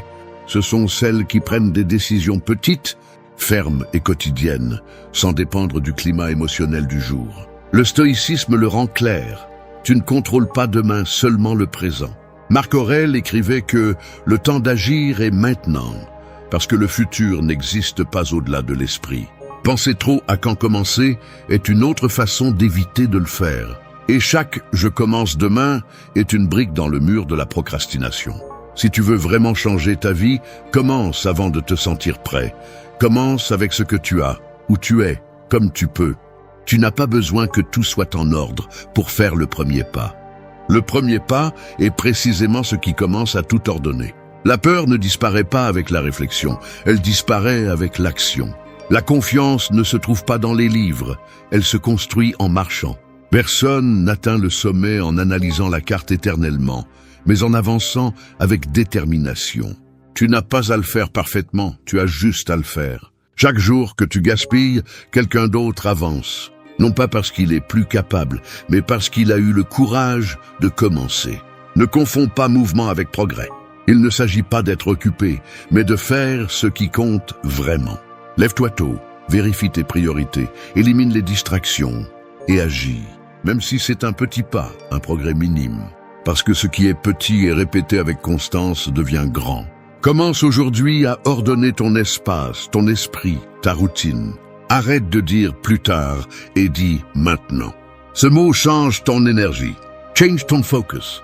Change ta vie. Ne sous-estime pas le pouvoir d'un simple début. Lire 10 pages, faire de l'exercice pendant 20 minutes, écrire tes idées, éteindre ton téléphone pendant 1 heure. Ce sont des actes minuscules qui brisent l'inertie.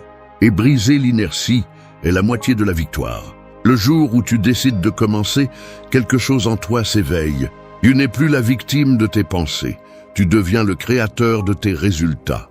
Peu importe si tu échoues, l'important est de ne pas t'arrêter. L'erreur enseigne plus que l'attente. Personne n'apprend à maîtriser sa vie en observant, mais en expérimentant. Alors commence aujourd'hui. Non pas parce que tout est clair, mais précisément parce que ce n'est pas le cas. Commence même si tu trembles, même si tu doutes, même si tu te trompes. Parce que chaque pas, aussi petit soit-il, te rapproche de la version de toi qui ne renonce plus.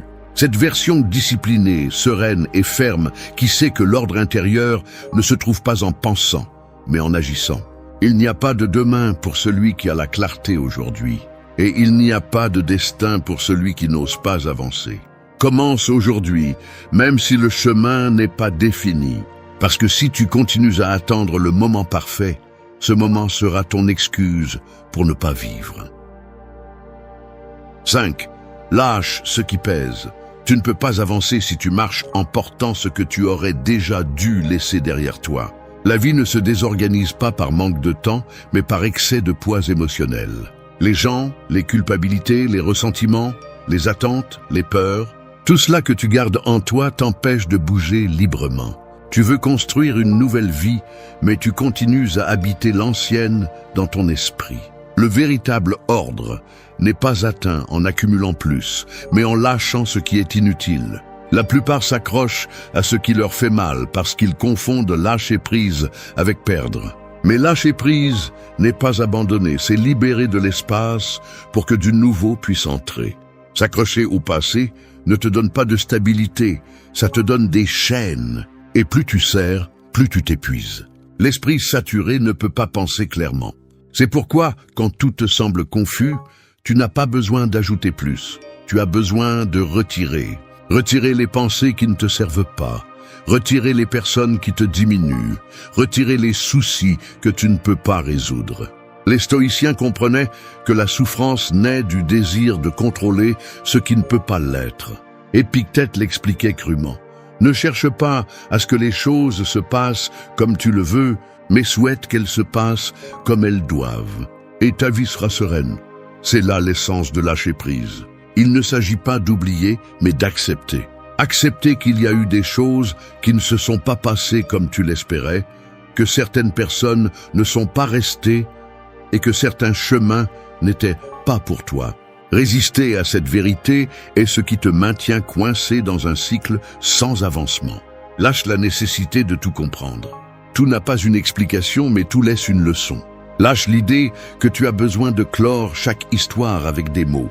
Parfois, la clôture est le silence. Parfois, la paix arrive quand tu arrêtes de chercher des réponses et que tu commences à construire à partir de ce que tu as. La vie se met en ordre quand tu arrêtes d'essayer de changer ce qui est déjà passé et que tu commences à prendre soin de ce qui se passe maintenant. Chaque chose que tu lâches est une victoire sur ton ego, parce que l'ego veut avoir raison, contrôler, prouver. Mais l'âme veut juste se reposer. Et il n'y a pas de repos possible quand tu vis en revoyant des blessures ou en attendant des excuses qui ne viendront jamais. La liberté intérieure commence quand tu choisis ta paix au-dessus de ton orgueil. Quand tu décides que tu ne vas plus te battre pour ce qui ne fait que t'épuiser. Lâche aussi la version de toi qui s'est habituée au chaos. Cette partie qui confond le drame avec l'intensité et la souffrance avec l'amour.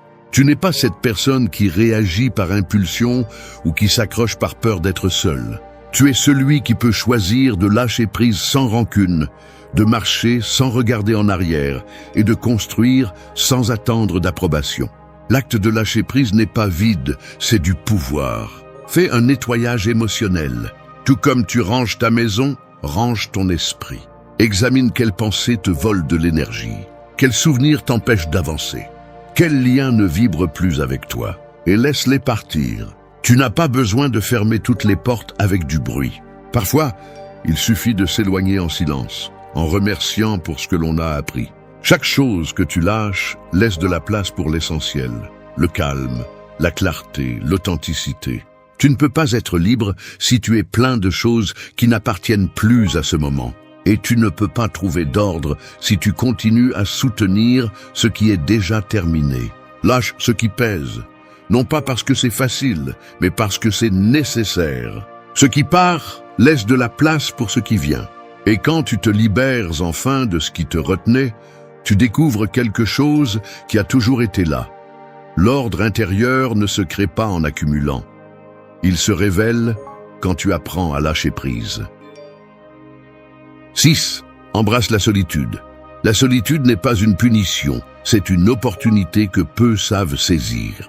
La plupart des gens en ont peur parce qu'ils ne supportent pas de s'écouter eux-mêmes. Ils préfèrent se remplir de bruit, de distractions et de compagnie vide plutôt que de faire face à leur propre silence. Mais celui qui ne sait pas être seul ne saura jamais être en paix avec personne. La solitude ne te prend rien.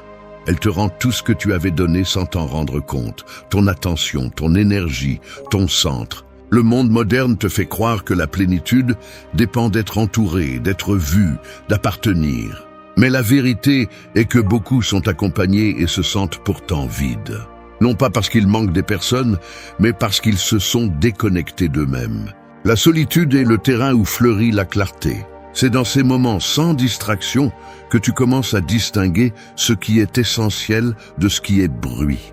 Marc Aurèle trouvait en la solitude sa plus grande force. Malgré la direction d'un empire, il écrivait chaque nuit pour lui-même, pas pour le monde. Il comprenait que l'ordre intérieur se construit lorsque tu oses te regarder sans filtre, sans masque, sans public. Et cela, aujourd'hui, est devenu un acte presque révolutionnaire. Les gens fuient leur esprit comme s'il était un ennemi, alors qu'en réalité c'est l'endroit où ils peuvent trouver la direction qu'ils cherchent tant à l'extérieur. Embrasser la solitude ne signifie pas s'isoler du monde, mais apprendre à exister sans en dépendre. C'est reconnaître que ta valeur ne diminue pas quand personne ne t'applaudit, et que ton but n'a pas besoin de témoins pour être réel. Dans cet espace silencieux, tu commences à éliminer ce qui est superflu, à guérir les blessures, à ordonner tes pensées. L'esprit cesse de courir après tout quand il comprend qu'il n'a besoin de rien de plus que de présence. Être seul révèle aussi des vérités que le bruit cache. Tu découvres qui tu es vraiment quand personne ne te regarde. Tu te rends compte de ce que tu fais par conviction et de ce que tu faisais par habitude ou pour obtenir l'approbation. La solitude est inconfortable au début parce qu'elle te dénude de ce que tu prétendais être. Mais ensuite, quand tu t'habitues à son calme, elle devient une compagnie inébranlable. Le stoïcisme enseigne que le sage n'a pas peur d'être seul, parce que sa force ne vient pas de son environnement, mais de son esprit discipliné. Celui qui peut rester en silence sans se sentir vide a maîtrisé l'un des plus grands défis de l'être humain, se supporter et se réjouir en même temps. Et cette maîtrise ne s'obtient pas avec des théories, elle s'obtient avec la pratique. Éteins le téléphone, assieds-toi avec toi-même, écoute ce que tu as évité pendant longtemps. Il n'y a pas d'acte de pouvoir plus grand que de se connaître soi-même sans peur. Embrasser la solitude ne signifie pas se retirer du monde, mais revenir à soi. C'est retrouver cette voix intérieure qui s'était perdue entre les obligations, les opinions et le bruit numérique. C'est construire une vie qui n'a pas besoin de fuir d'elle-même. La solitude bien comprise ne fait pas mal.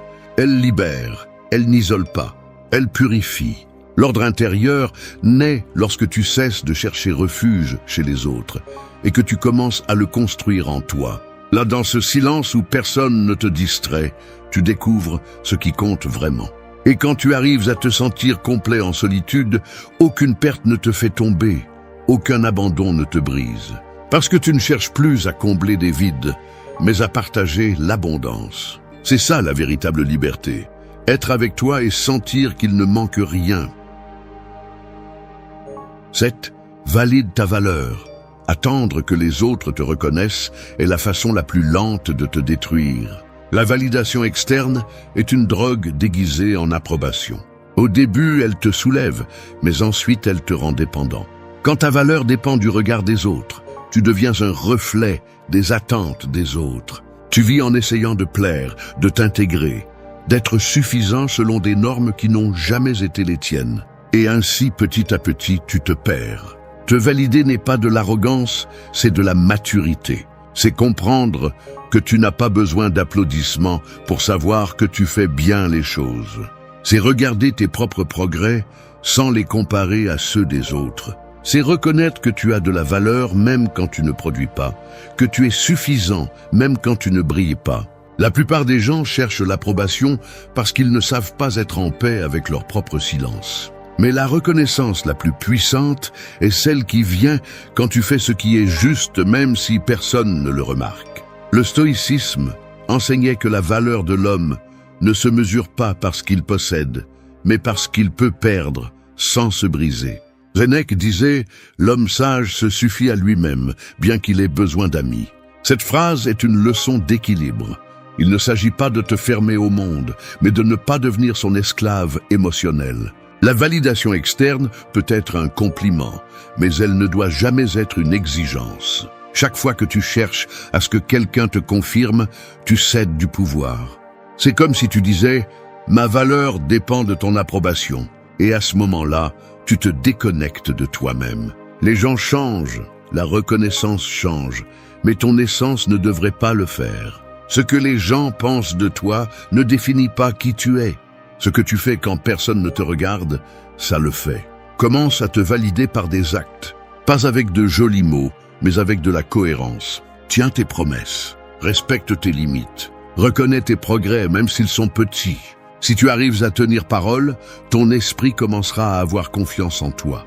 Et quand tu as confiance en toi, tu n'as plus besoin que personne d'autre le fasse. L'autoconfiance ne se construit pas avec des affirmations vides, mais avec des actions réelles. La plupart des gens cherchent à être admirés quand ce dont ils ont besoin est d'être intègres.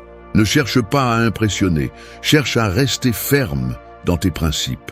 Ne te définis pas par les résultats, mais par l'effort que tu mets chaque jour. Parce que la valeur n'est pas dans ce que tu accomplis, mais dans ce que tu résistes sans abandonner. Il y aura des jours où personne ne reconnaîtra ce que tu fais. Personne ne verra tes efforts, tes nuits blanches, tes batailles internes.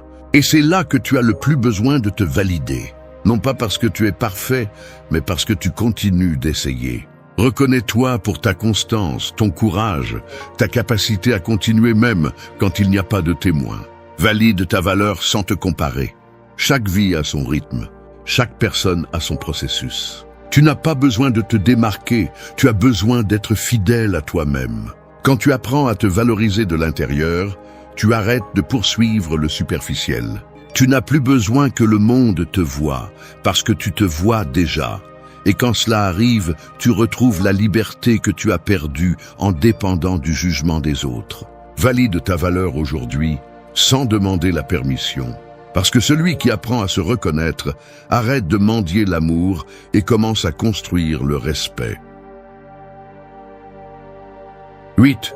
Choisis le progrès.